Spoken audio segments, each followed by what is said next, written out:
Big, wonderful viewers and listeners out there. Welcome to another show here on Kuwonko TV. Before we unleash our guesses, let me introduce the theme for today's show, which is educate, protect, and nourish. So then, dear guesses, shall we have you to introduce yourself and tell us your role in promoting HIV awareness or maternal nutrition? What should we start with? Okay. Good afternoon, fellow viewers, or is it evening yet? I'm Ramatulai Jallo, a student of the University of the Gambia, Department of Public and Environmental Health. So this week we are on a health promotion week, as she said, to educate, nourish, and educate about HIV awareness and maternal nutrition. I think our role as public health students or public health future officers is to raise awareness among communities and schools so that we will be able to protect ourselves and protect our environment. Thank you. Hello, wonderful viewers. My name is Maimun Omar, a student from Gambia College, studying public and environmental health. As she rightly mentioned here, those are some of the key things why we are here.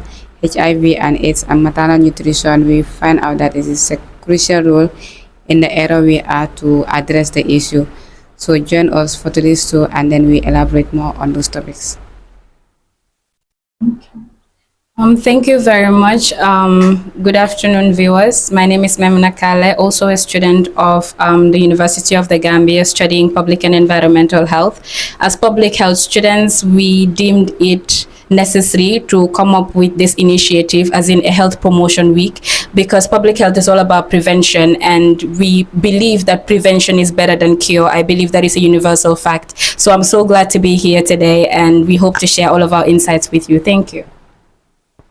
Well, then we've heard it from them, and personally, I would want to learn. I would love to learn a lot from them as public health students or public health officers. So, first on the list, or second on the list is when you heard about this year's theme, which is educate, protect, and nourish. What did it mean to you personally? Thank you so much for the question. So this year's theme was something that we started as executives of our various sub-associations to come up with.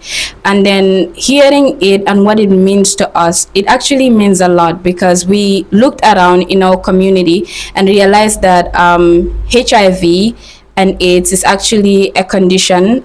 We all know that there is no cure for HIV and AIDS, and we are all also aware that there is a recent surge. That means that the number of cases of HIV actually is skyrocketing in the country, which has become very, very concerning, knowing that it's actually a disease that can be transferred from one person to the other through various means. So that became a very huge concern for us, and that is one of the reasons why we thought that it is necessary for us to come up with this and educate people about it, because knowledge is power.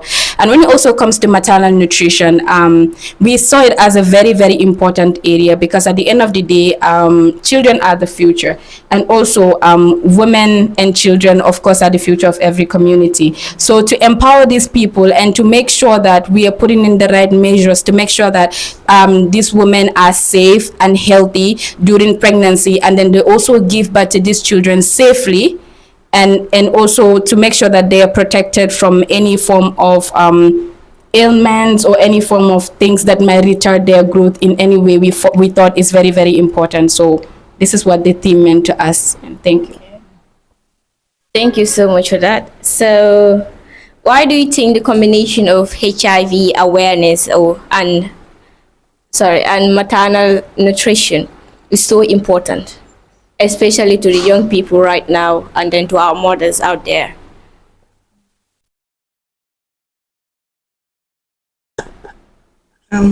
Thank you for that wonderful question.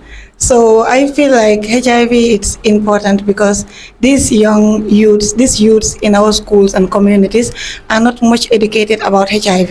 You meet someone right there at school, just ask them for the meaning of HIV. They don't even know what HIV means, and they don't know what HIV does to the body. As she said, like it's skyrocketing, and currently there are like 26,000 in the Gambia. people, youths that are with HIV. So we deem it necessary to go to schools and communities and enlighten them about this so that they can protect themselves and protect their communities. For maternal nutrition, it's been talked about a lot of times, but we still feel like we could go on hospitals and improve what they're doing, because there are many myths around maternal nutrition which we want to highlight and tell them the fact that this is what you should eat, what you should take, and this is what is good for your child and to you to protect yourself. Because as you said, children are the future of tomorrow. Thank you.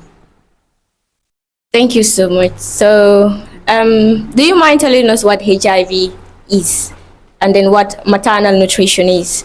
To the viewers out there who might not know what HIV is or might have a little clue of HIV or maternal nutrition. Okay, HIV is a virus which most people know like HIV is a virus, but the severity or how it is skyrocketing in the community, and most people are not going for screening. So like there are gaps that we feel like we need to fill as public health students. So HIV simply means human immunodeficiency virus. So this virus is something that will attack our T cells. In the school context, we might tell students white blood cell because we believe that these are the soldiers in our body that fight against this disease. So it means like whenever these viruses have an opportunity to go into your system, they fight against these white blood cells. We consider it as the soldiers of our body. And then whenever they defeated them, meaning like your immune system is being compromised. So any disease that has come, like we have the opportunity to affect you. This is why we said HIV have no standard or no standard definition or saying like it has this particular signs and symptom, meaning any disease that comes, you have to manifest the sign and symptom. So when it comes to maternal nutrition, this is something that is very important. We do have pregnant ladies that still don't know or cannot identify the good or the bad foods they should eat. And then sometimes we even have to eat good food, but are you eating it in the right proportion, or is that the right time to eat it? All those are factors. So we think that coming there, filling these gaps, and then let pregnant women know that this is what is going on, this is what we have to eat at this particular time is very important. So maternal nutrition, as she mentioned, is there to ensure the safety of the mother and the child. Thank you. So I have another question for you. Yeah. At what time do you think that one can eat apple? An apple you can say like anytime is suitable because apple is something like it's a fruit and then it is very light. So at any suitable time it's good to eat apple. Well then, so what are some of these misconceptions that youths have about HIV? Okay, so when it comes to HIV, there are so many misconceptions. First of all, a lot of people know that HIV is a sexually transmitted disease, but as far as that is all that they know. Some people do not know that HIV can be transmitted in so many different ways, and I feel like that is why most HIV patients face a lot of trauma and stigmatization in society. Because once you have HIV or you're diagnosed with HIV, people are definitely going to assume that okay, she got it through sex, or she got it through sleeping around, so this is what you've been doing. So they face a lot of stigmatization, while there are so many ways that you could get HIV. Like somebody could have HIV and then you share sharp objects and you contract it through that, you get. And HIV can also be transmitted from mother to child. It can be transmitted while the baby is still in the womb or even through breastfeeding, because it's transmitted through what bodily fluids. So these are some of the misconceptions. And also yeah, so for now, I think, yeah, these are some of the misconceptions. And also, yeah, we went to another school and we were talking to students about HIV, and we were asking them questions like, how do you think HIV is transmitted? And some said through kissing. And so, yeah, some even said through coughing, and I couldn't believe that there were people that actually had those concepts, but these are real. So it's very important that we actually embark on sensitizations like this so that people can be more aware and people can be more open to discussions, and people that are living with HIV can feel more free and not have to go through the stigmatization and the trauma, because sometimes it's not the disease that's actually killing people, it's the trauma they're having to live with that actually kills them even before the disease does. Thank you. Would you like to elaborate more on same question? So one of the misconception other youths have, like you feel like you are healthy, like walking around you are very healthy, not knowing that after screening you come to know that you are not healthy. Maybe you are affected with the virus. That is why in most cases when we go for sensitization, we usually elaborate on like you being healthy walking around does not mean that you are not affected with HIV. With the rate of transmission of this HIV, if you are to count, if not every 10 there's one affected with it. If you like, I usually even tell students that don't be surprised you go for screening and having see that you are tested positive, and but that does not mean that that's the end of your life. People are living with HIV for 100 years while have receiving their treatment. So people have this concept that if I'm not sick on bed, I'm not affected with this particular disease, and that is not HIV. It is only AIDS that will affect you to that extent. So that's why we say HIV and AIDS, they are very different. Thank you. Okay, another misconceptions like people think is some people actually think that there is no HIV in this country. Like they will be like, I've never seen someone that they said has is diagnosed with HIV or AIDS. Like sometimes you just go, they be like, oh, blood pressure, mokorai, TB, mokorai, but you've never had someone say HIV. So actually, they don't know the severity of the disease. They don't know that this is very dangerous and can lead to AIDS. Because let's be honest, we have a relative that died through HIV or AIDS.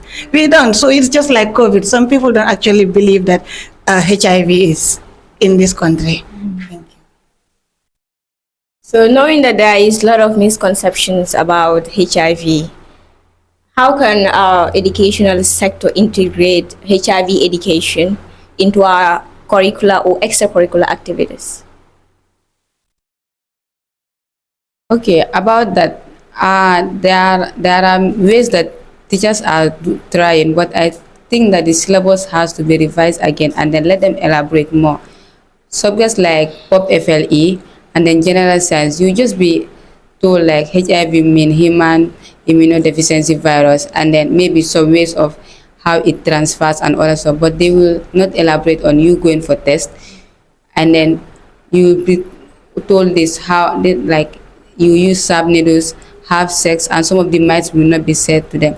So I think bringing this into the school curriculum and then revising it for them to talk about it deep is very important, because I believe as youth or younger children, if they learn it from the grassroots level, today we will not be here to elaborate more. They would have more knowledge about it. So that is one thing that has to be improved. Thank you so much for that. So, what role can peer education play in fighting stigma and the misconceptions of HIV?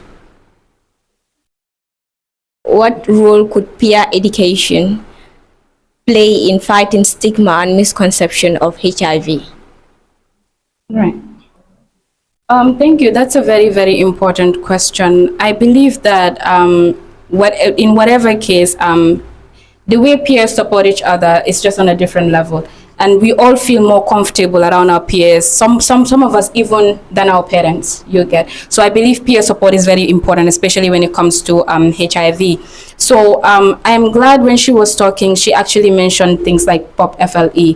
Before the peers would be able to influence or support each other, I believe it's something that they have to learn. It's something that they have to be trained on.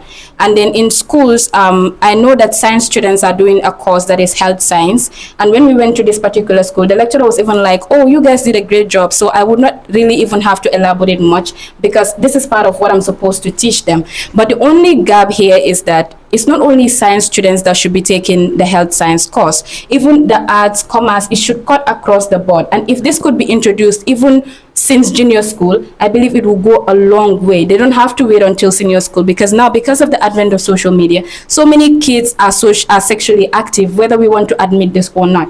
And also so that's where the peer comes in, because when now they are educated from that stage, they are mature enough, they'll be able to give that mental support to each other. This month is mental health month, right? And then people are also going around and sensitizing kids on how to support each other, on how to be able to help each other, but they first have to have the knowledge. So I believe with the knowledge and the right guidance and clubs in school like peer health and so many other clubs where kids come and have all these support groups, it will go a long way in clearing so many misconceptions and in also supporting those that might have the disease. Thank you. So, as public health officers going around schools, Did you actually try to create these clubs that you are talking about on on health issues also? Okay, like as you said, our role is to like educate and raise awareness on them. So we cannot just go to a school and ask them to like create these clubs. We can only encourage these clubs to be talking about it more often, like peer health club, make dramas about it, like this press club, they can even come to assembly and talk more about HIV awareness. We cannot just go to a school and initiate it, but we can encourage the principal, the student leadership to actually put it in their activities, like symposiums, like speeches, assembly, like this could go a long way. And students are actually more entertained than that, than the teacher like teaching in the class. When you make it in a drama form, they will never forget it. When you make it, they will laugh, they will make jokes.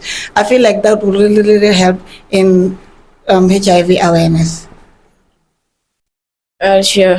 I mean, I wasn't expecting that, but thank you.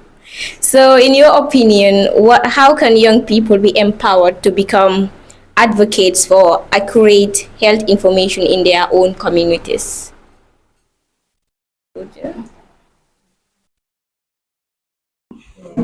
You elaborate. Okay, so how can young people be empowered? I want to believe one of the biggest tools we have as health advocates is social media. Almost every young person is on social media today. So I feel like we can use, because going around schools is still effective, but can we reach every length and breadth of the country? No. But given the fact that now even junior school or even primary school students are using social media, we could use social media as our first hand tool and spread health information, clear doubts about myth, and spread it across as best as we possibly can. If all health workers put hands on deck and try to spread information using social media, we can also, like be going to schools, but we can, do it together. Virtual meetings plus in-person meetings, make it very, very proactive, and also try to involve the government, engage the Ministry of Health. Let them also support us, because we cannot do it alone. We need policies to actually support some of these things that we are saying. You get, we need policies, we need laws. So all of those collaborations are going to go a long way in empowering youth, to actually be more empowered with knowledge, because if you empower somebody with knowledge, you actually giving them everything. So then everyone out there listening or then viewing or watching us right now, you all have a role to play, that is to advocate. So let's have our other guests to elaborate more. Okay, the question is, in your opinion, how can young people be empowered to become advocates for accurate health information in their own communities? Okay, I will still go back to what I've said before. That is, young people, like the first grassroots level is in the schools, because this is the foundation of many young people in the country here. Whether you complete school or not, you want to start a school.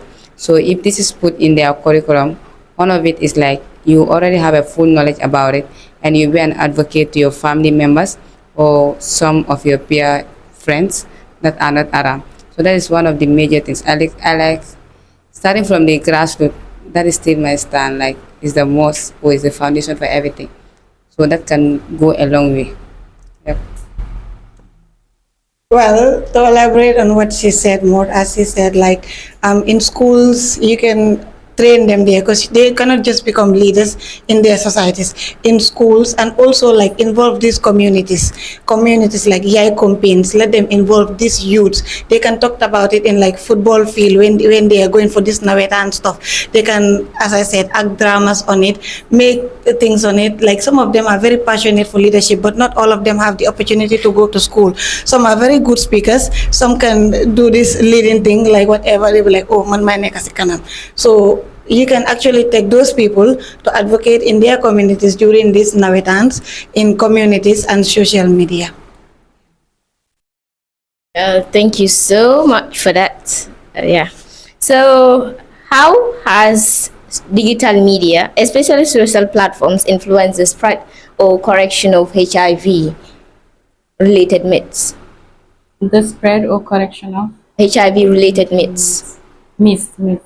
Yeah. How has what? How can digital media, especially social platforms, influence the spread or corrections of HIV related myths? Okay, thank you very much for that question. Like that has to do with we see that at some point you have some media platforms that are not good source of information, but we see that there are recommended platforms whenever you visited them and whatever they said they are relevant. So we also know that internet has been misleading people in so many ways.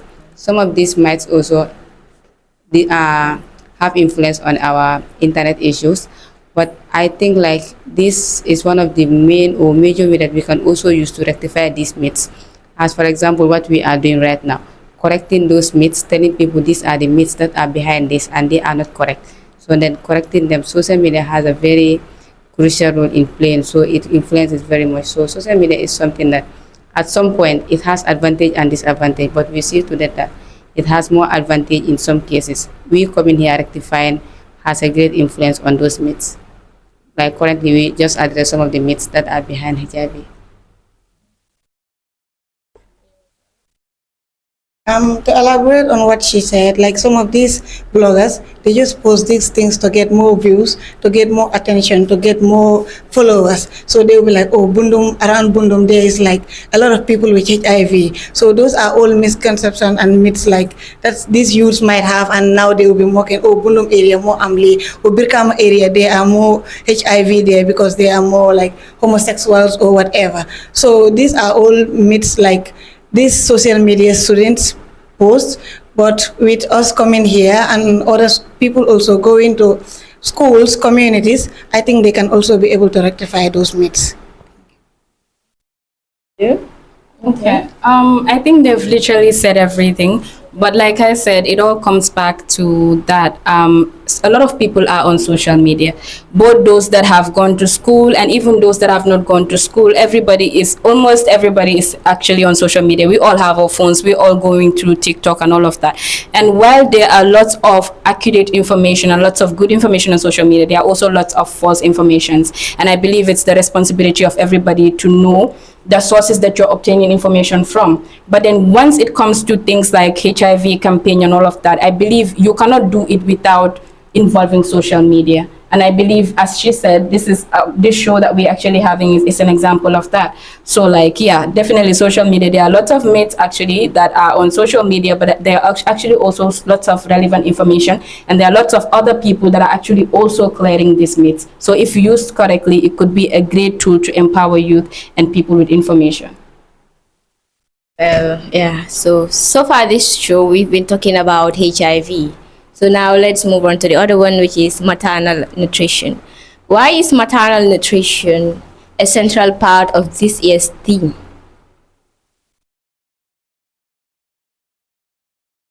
Okay, maternal nutrition is something that is very vital. As we've said before, that is the safety of the unborn baby and then the mother itself. Like maternal nutrition involves a lot of things and there are a lot of gaps that needed to be filled. We have bad complications, which sometimes results to the mother's attitudes, behavior, like the dietary stuffs you eat. At some point, we understand that you might take some diets that are not healthy for the body, and then we also see that during pregnancy, you also might develop some pregnancy hormone disease like hypertension. At some point, you have an hypertension that is caused due to pregnancy, and then when we talk about hypertension, there are some foods that you need not to eat. Foods like foods that have much salt, increase hypertension, or these palm oil stuffs. So when we talk about maternal nutrition, it also avoids some complications that will arise during birth or during pregnancy. So these are the things that we want to rectify. Hence, we've been seeing more cases that a woman gave birth, she passed away, the child passed away, stillbirths are increasing and other stuff. Still now, we don't know some of the root causes, but some of the root causes are known. So addressing women on what to do or what not to do is something vital. That's why we think it's necessary. Hence, it is also on a scale. Yeah. Yes, but most of the time, women, especially in a family, would be like, I can't afford this thing, so I'll just go for what I can afford. So I think, yeah, sometimes those are the things, reasons why most women do not actually pay attention to their diet or their nutrition or the kind of food that they eat. Yeah. So, but then we still have those healthy stuff that Yeah, are like stronger we with have our proteins. local foods. We have our local foods. Still, we can make best use of it. Like these canned foods or these junk foods. Like I don't know, Gambians do brag about it, but it's not something to brag of. We have our maize. You have coos. You have garden stuff that people are always doing daily, and then it is very easy to access. At some point, you need not to buy. Just go to your neighbor's house. You get it free. So I don't know. These junk foods are something like I want meat. At some point, say you want meat, and then we know that fish is affordable and it's one of the most proteinous food that you can eat, and it's very healthy. Yeah. So, what are some of those nutritional challenges faced by women in the Gambia? Yeah, those nutritional challenges. Would you? Okay, so nutritional challenges. Well, I think there are actually a lot. As far as nutrition is concerned, I think it's a very broad topic, and I think it's very important in Gambian context. We can never talk about it enough because you actually see in the Gambia, like she said, we have a lot of good food, we have a lot of local produce, but we do not eat the good stuff. A lot of people are not feeding on healthy diets, and that is why we have a lot of NCDs, as in non-communicable disease, on the increase because of the food that we eat. It's mostly about that. So when it comes to women's nutrition, what was the question again? Sorry. The challenges. Yeah. So when it comes to the challenges women face, especially I'd say pregnant women, it's lack of access. Some people would say that fruits are very, very expensive, and yeah, we know that of recent, like fruits are not the way they used to be before. Some fruits are very, very expensive. $25 you would get a huge bunch of banana, but now sometimes you cannot even find banana that costs $25. It's only $50 here above, and you'll only get like 4 banana. So imagine a man with a very extended family. Maybe you have 12, 15 people in your family. Every day you want to be buying them fruits. Can you afford it? No, because maybe 4 banana is costing $50. How many, even for each person to get 1 banana, how many bunches would you have to buy to be able to cater for all of those people? And then you have these families feeding on what they can afford. So accessibility, I think, is a very big problem. We feed on starch, rice in the morning, rice in the afternoon, rice at night, oil on oil, bread and beans, bread and potato, bread and pompiter every day. So I feel like accessibility is a problem, but also lack of awareness is also a problem. As she said, somebody would go to the restaurant and buy. People even say they're like Gambian girls. If you don't take them to restaurants and buy them chicken and chips, you've not actually taken them out on a real date. But come on, chicken and chips is not the deal. But that is what we brag about because we are not aware.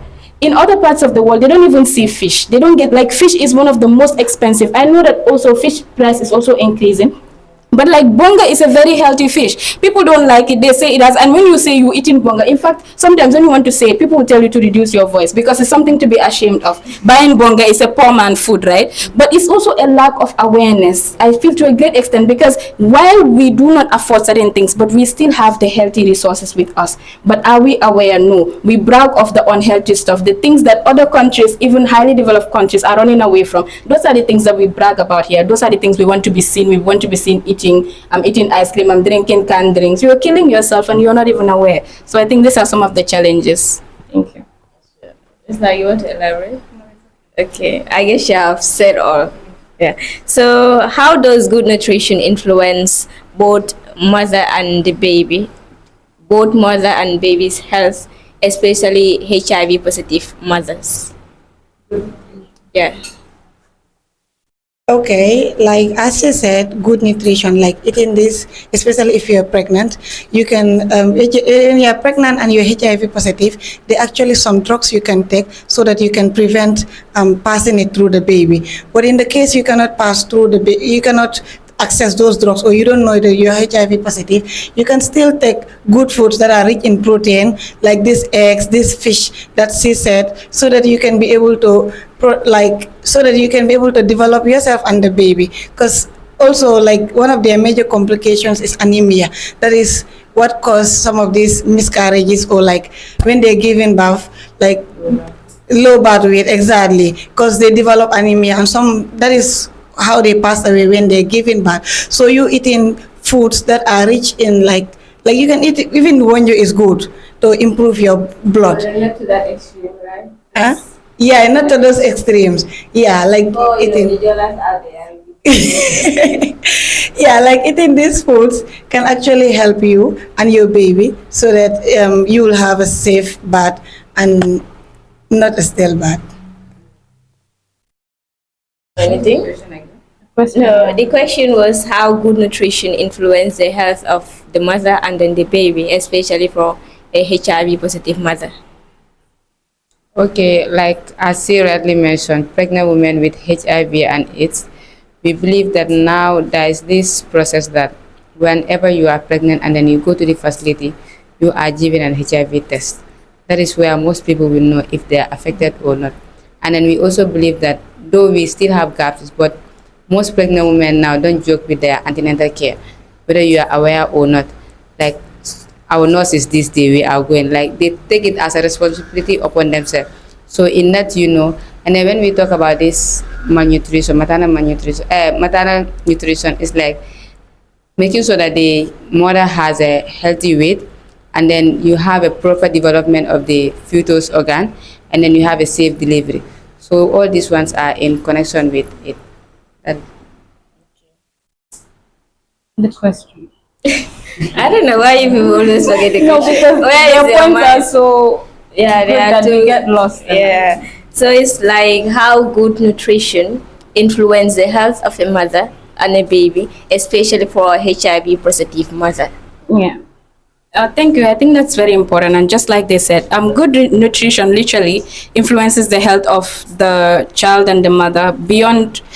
I don't know it, like how much it influences it cannot be something that can be underestimated. Like it's literally everything. So when a mother is pregnant, the only thing she can do for her baby at that point in time is to stay healthy for the baby, because at that point you are eating not just for yourself but for the baby. The nutrients, whatever you eat, the nutrients are going to be shared between you and the baby. That is why it's very, very important that pregnant women are catered for specifically, right? When you are pregnant, it's a little more complicated than that. And then you have to be very mindful of the foods that we eat. She said something about eating eggs and eating proteins, and I think that there's a big myth surrounding that. We have cultural barriers when it comes to maternal nutrition, actually, and that makes it very, very difficult, because I think people would say there's a specific tribe, is it Fullers, that would say that they don't eat eggs. They will say their wife should not eat eggs when they are pregnant. That is a big myth. I don't know on what basis it is, but yeah, they have all those myths. And you see women buying this kale. It's like this rock that has no vitamin and cannot even be digested in your system when they are pregnant. And some women, they would stop eating everything, like they would stop eating eggs, stop eating proteins, and they only feed on dry stuff that have no nutritional value. And that is why they develop anemia. And I feel like as Gambia, we should move past that, because so many countries have moved past that, like having deaths, pregnant women dying or their babies dying. So many, like, women should be able to have safe delivery, but that is where it starts from. If they're not eating good foods and they're not consuming the right things, because when something goes into your system, it cannot come back out. And if you are eating and the baby is not having enough nutrients to grow, obviously that is what leads to all of these stillbirths and all of that stuff. So yeah, I think it's Thank you too. So, could you explain further, like how poverty, food insecurity, and lack of awareness affect maternal nutrition outcomes?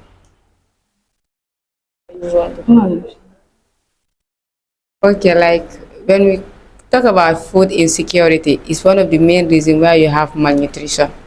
And like a pregnant woman with malnutrition status is very bad for both the baby and then the child. And let me just allow them to elaborate on the other stuff. If I want to elaborate more, they might go out of point.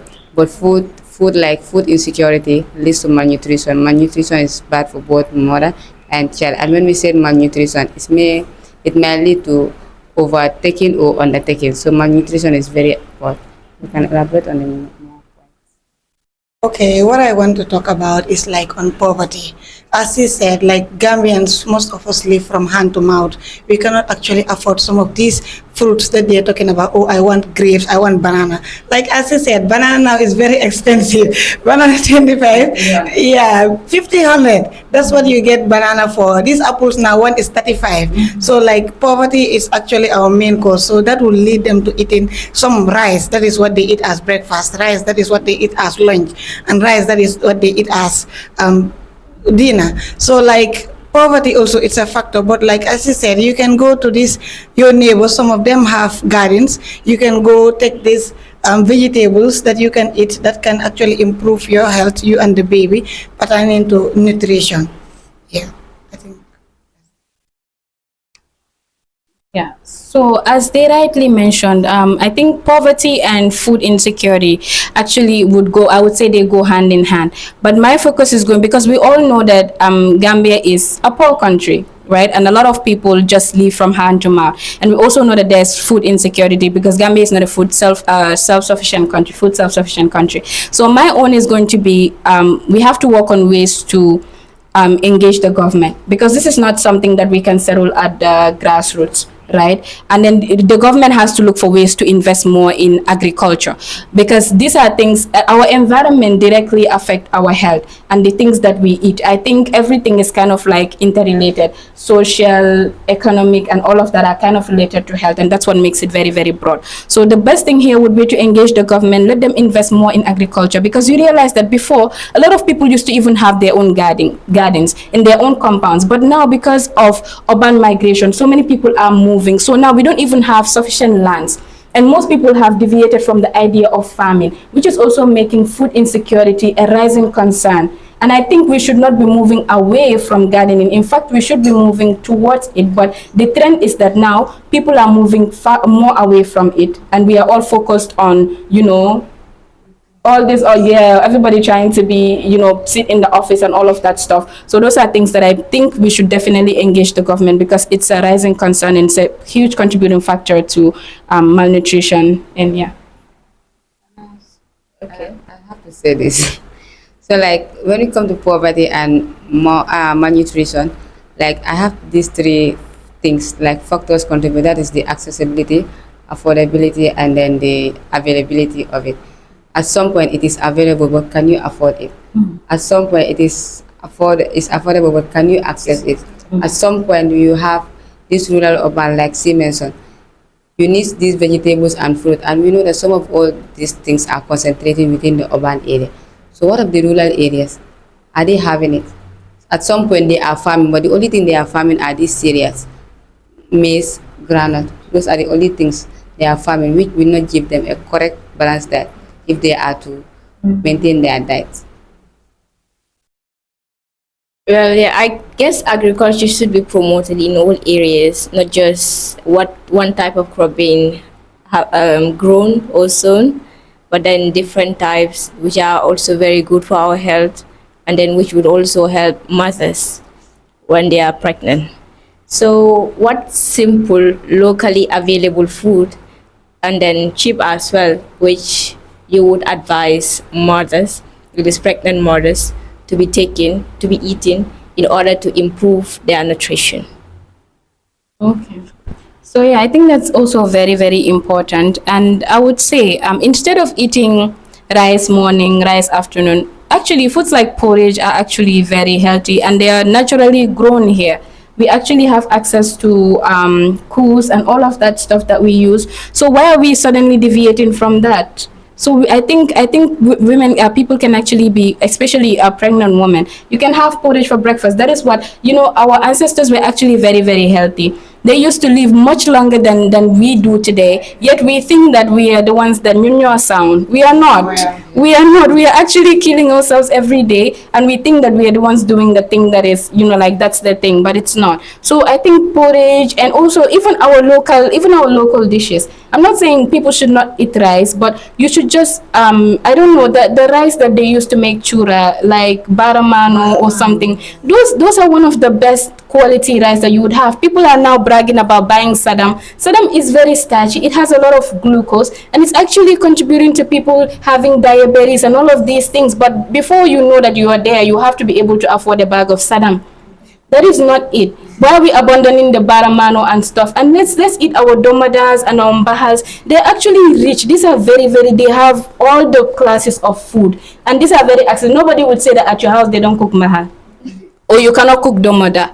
So, but the only things to bear in mind is like when you are going for shopping, you have to be very attentive. The hygienic processes and also the groundnut that you're going to use, because it also can cause other complications. So that's why when you go to the market, they advise you not to buy the groundnut that is already been grounded by this woman. Instead, you can go and buy the groundnut on your own, where you are able to see that you're able to pick out for yourself, and then you can now grind it on your own and you can use that. But when you use that and you cook domada or mbahal, or like plazas using leaves and all of that stuff, I believe that nothing is better than that.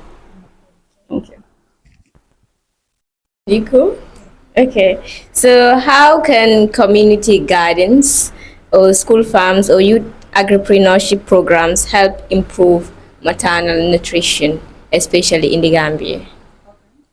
How can community gardens, school farms, agripreneurship programs help improve maternal nutrition in the Gambia? Okay, I'll still elaborate on the 3 points. So when we have this available, like we have it in the school, in the community, that is where the availability, accessibility, and affordability comes. So you see to that, like we don't have to elaborate more on it. Hence, we are seeing that it's very affordable. You can access it. Then there won't be no problem of going. And at some point, what you have to go and buy in the restaurant, it is the same thing that they are prepared. Why not you prepare it at your own level? Save your money, save your time, and save your energy.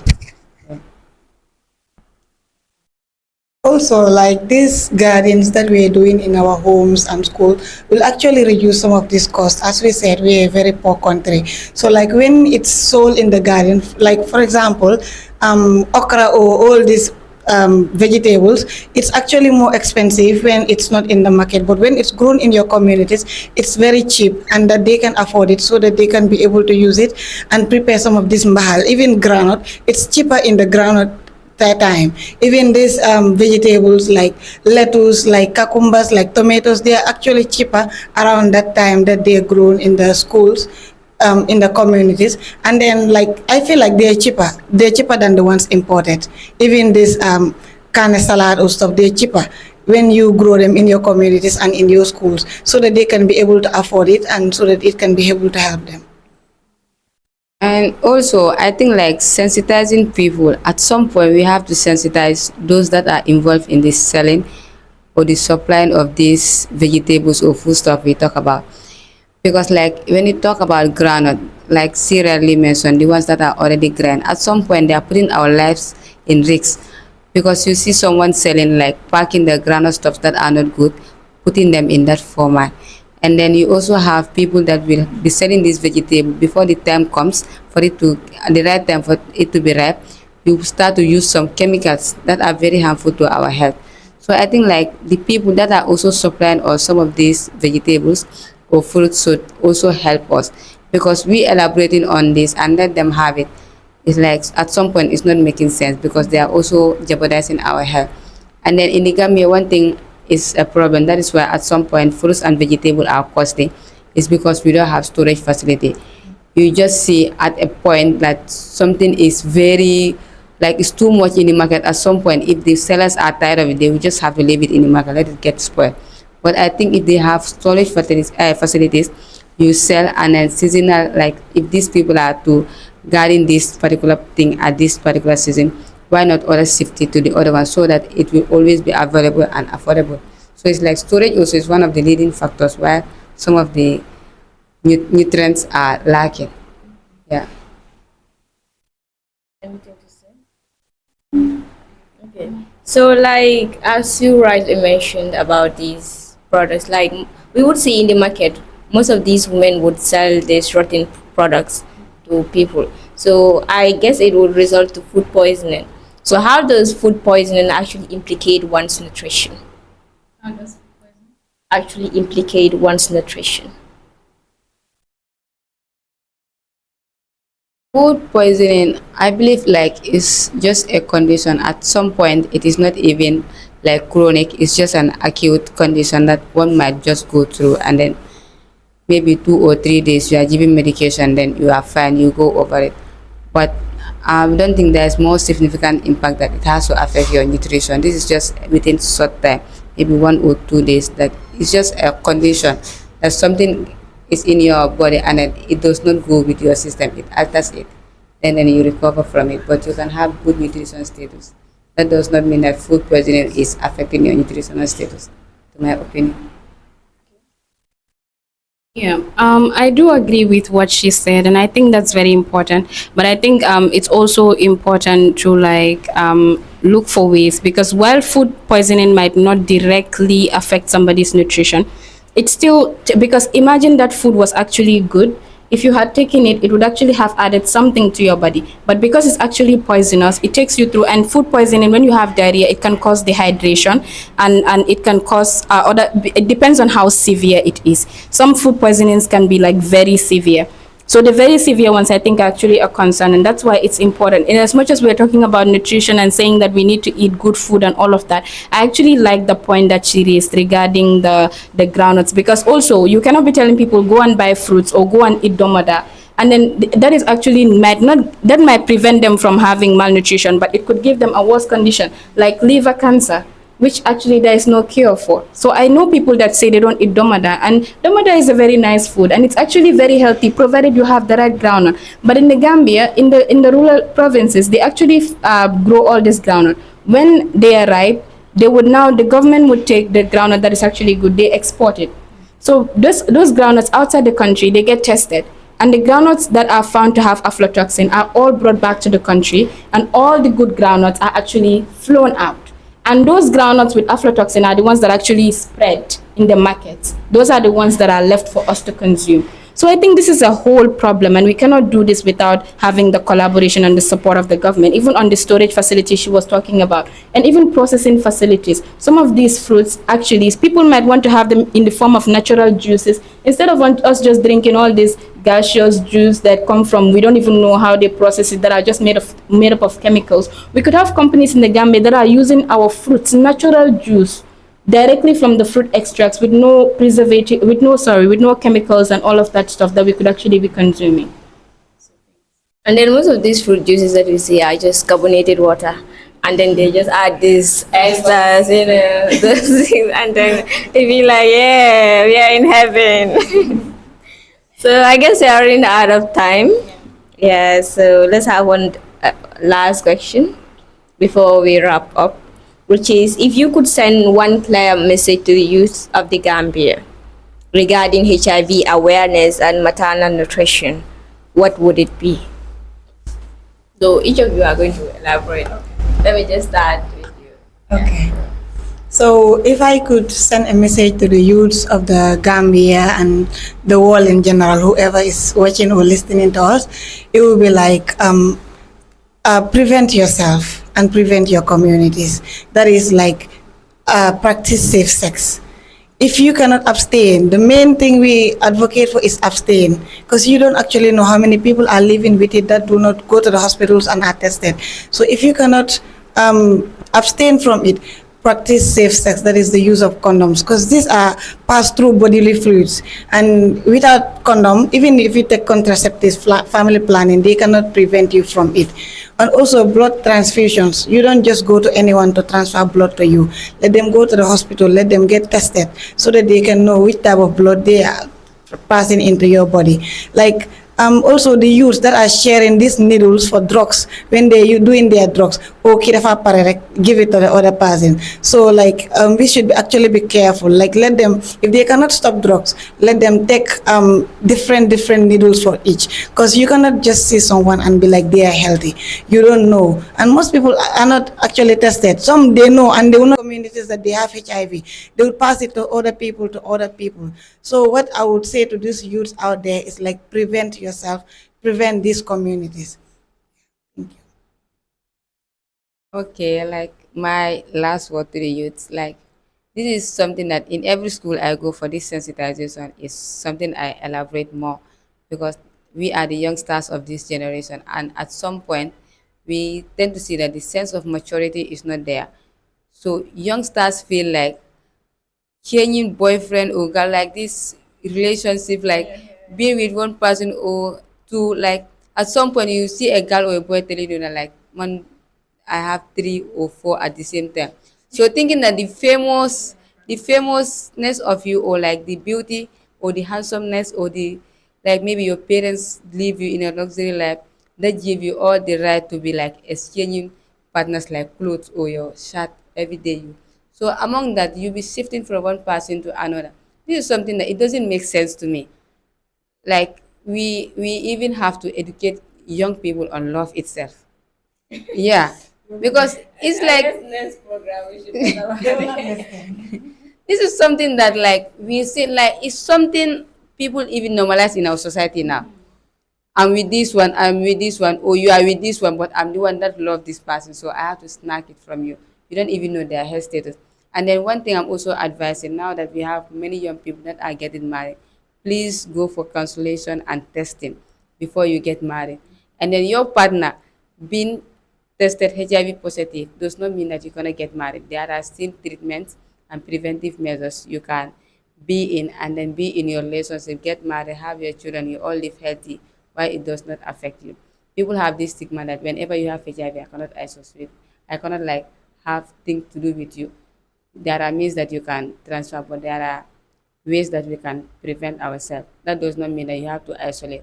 So this stigma is one of the things that people cannot even be like faithful to their partners. The moment you think, yes, I can be faithful, hence it is my partner. The moment you mention, the thing is not there anymore. So we can support our partners in case they have it. Thank you. Thank you.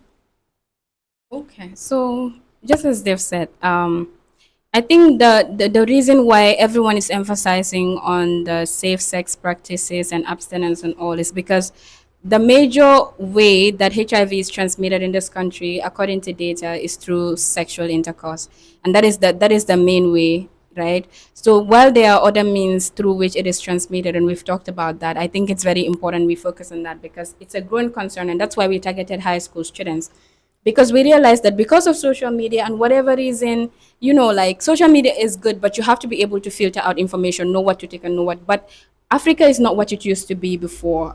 We've lost the moral grounds and we've lost, so many sense of self, and we are just copying whites and all. And a lot of high school students are now watching high school movies.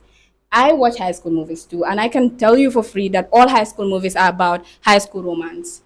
You would never watch a high school movie where there is not a boy and a girl. That is the main theme. They are not teaching you anything, how to focus on studies, how to focus on whatever. It's all about the girl that falls in love with the boy from the other class. And then this is very concerning because when kids see that, they also go to school and they are looking, they are eyeing the next guy, and all of these things. People just don't jump and get into sexual activities. It starts from somewhere, and I think people need to be very aware. And I said this at the school where I went to, and they were laughing. I was particularly even telling the ladies, the girls, I was like, at this age, as high school students or as an unmarried person, I don't care, let I be called conservative or whatever. But when God tells you to stay away from something, there's actually a very good reason for it. So you don't even have any business with having sexual activities. But if you must, because that is people's opinion, then make sure that you are at least being faithful to one individual. As she said, you cannot keep moving from, this guy to this guy. And at least also make sure that you're using condoms. I told them, if a man cannot afford a condom, then what the hell are you even doing with him? Girl, seriously. So I think those are very, very important things. And also when it comes to maternal nutrition, my final word to the youth is that it's very important, and health is wealth. As they say, this might sound cliche, but it's facts. Without health, there is technically nothing you can do with your life. So take it very, very seriously. And we all have women in our communities. This goes to even the gents. You have your wives. Make sure when they're pregnant, you invest in them. Make sure you take it upon yourself to buy them the foods that they need, to make sure that they're on the right diet, to make sure that they're reporting to the hospitals when they should, because all of these things are going to go a long way in helping us and our communities. Well, thank you so much. It's already time. So, um, okay, just closing remarks from each of you. Then we say bye bye. Okay, so I think I've already said my final words. I just want to say thank you so much. It is such an honor to be here today. This is what we do. This is what public and environmental health is all about. And I've actually never felt so alive. This is what we do to pass information, and this is what we love to do. So we hope to have many more sessions with you guys. And thank you so much for having us. Okay, like she said, thank you so much for having us. This was very educational, and even though I was contributing to you with you guys, but still I learned a lot from you guys, the host and my fellow students. Thank you so much, and to the youths and everyone, like please and please and please, as we said, listen to us, and like we are here to help you. We cannot only like we're here to help you. We're not here to help ourselves. When we help you, you help your communities. We help the Gambia at large. So please, like when we come to your schools or when people are talking about these things, listen and like pay heed. You not just listen and just these people are just fabricating lies. They just they're just talking. So actually listen and implement some of what we are saying. Thank you. Okay, just one last word to the viewers is that let's try and cooperate with us. Like we are not doing this for fun. These are not story tales. These are factual things that our ministry and people that are responsible for these units are showing us. And then you listening out there, you know your health status. If you don't also know, you go and check. That's the best way to identify your health status. Thank you. Well, then, thank you so much to our guests. And it was a pleasure having you here to educate and then enlighten us. So, thereby saying goodbye. And then, thank you out there for watching or listening.